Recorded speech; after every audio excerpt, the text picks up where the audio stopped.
Today on Live with Lori, Lori prepares chicken spinners with rolled asparagus and talks with State Representative Ritch Workman. Coming up now on Live with Lori.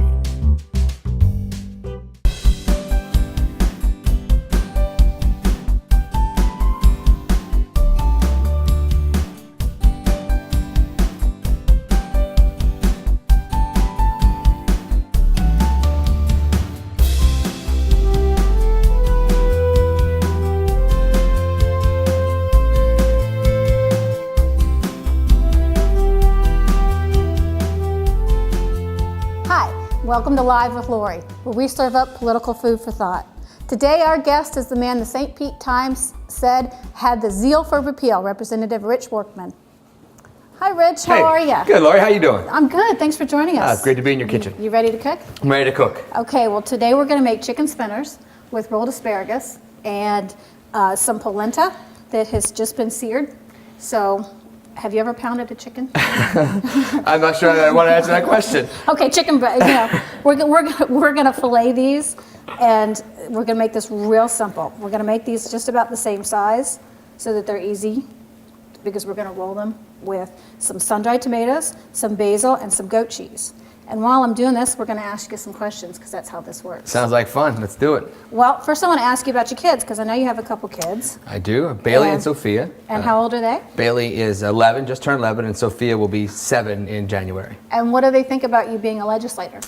Bailey loves it. He thinks it's pretty cool. His kids all call him the mayor in school because he's got his dad's genes to go around and say hi to everybody, so they call him the mayor. And Sophie one day came home from school and said, "Daddy, my teacher says you make laws, but I don't believe her. Do you make laws?" And so I said, "I do." He goes, "Wow." So she was pretty impressed. Well, did they ask you to make a specific law, like no bedtime or no homework or anything like that? I always make the joke that Sophie will say, "I love you," and I say, "I love you more." She goes, "That's illegal." That's funny. Yeah, she's a cute girl. That's funny. Well, this is what we're going to do. We're going to make these out of fillets because we're going to... See how I'm doing that? I do. The trick to this is you want to get the chicken kind of uniform. That's why I trim them a little bit, because otherwise you're going to beat it to mush. You think you can do this? Yeah. All right, go for it. Beat a chicken. Go for it. While you're doing that, I'm going to ask you. You were born in Canada. I was. And you moved to this area. Yep. At what time? How old were you?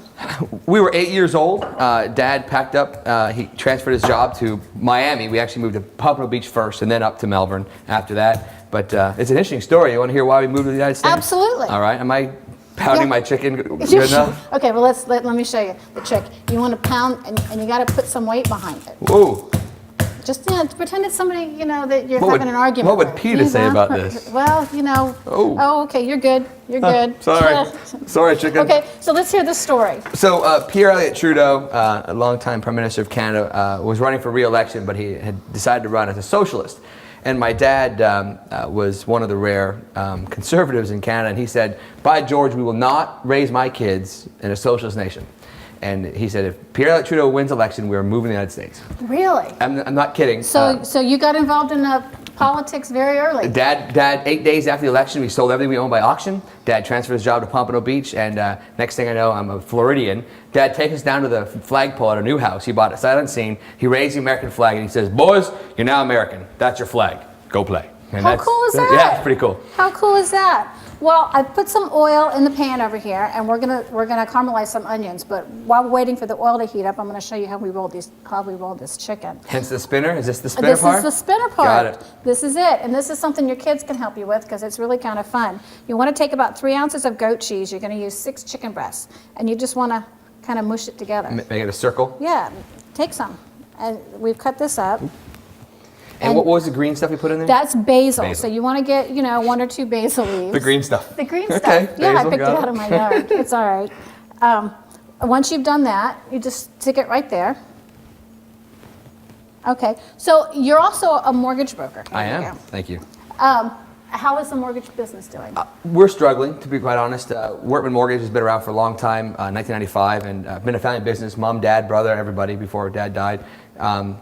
Rob's gone on. He's now a corrections officer for Brevard County Sheriff. Right. My mom and I are there holding down the fort, but it's been difficult ever since the mortgage collapse. The mortgage industry's been tough. So we're struggling along. We're staying open, though.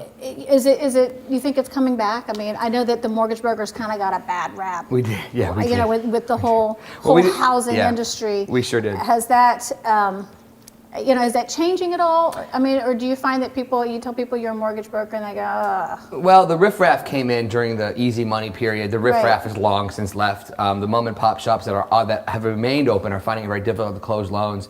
Certainly the Obama administration wants to capture that market into 5 or 6 large banks and not spread it out. And that's happening. The Chases and the Wells Fargos, they're doing 70, 80, 90% of the business now. So it's, But it's I mean, tough. I've heard that it's hard to get a mortgage. That's the big difference between before the bust and after the bust. Granted, it was way too easy during the Right. boom. I mean, no one's going to argue with that. But after the boom, now even perfect credit borrowers and great job histories, they're having trouble closing loans. These are sun-dried tomatoes that, you want to put about a tablespoon per chicken. And they're packed in oil. So you want to make sure that you get those kind, because the other kind, you have to reconstitute them and they're just... I see. When they come dry, you don't When want they that. come dried, you want the ones packed in oil, because Okay. those are just going to be better. Now, what you're going to do is you're just going to take this and squish it all together and roll it up. Okay, I can do that. Okay. Probably not, though. Watch, I'll ruin it. No, you can't ruin it. See, that's the beauty of this. You can't ruin it. And then you're just going to place it in that pan. And you're right, my kids would love to do that. This is a kid-friendly dish, not for my kid. My kid only eats fried chicken, but most kids might eat this. Yeah, I think my kids would eat it. So we're going to put these onions in here, continue cooking them. When we come back, we're going to ask Ritch about the Florida Space Caucus, and we're going to stay on a roll with the asparagus, so stay tuned. When we come back, things get rolling as Lori asked Representative Workman about forming the Space Caucus.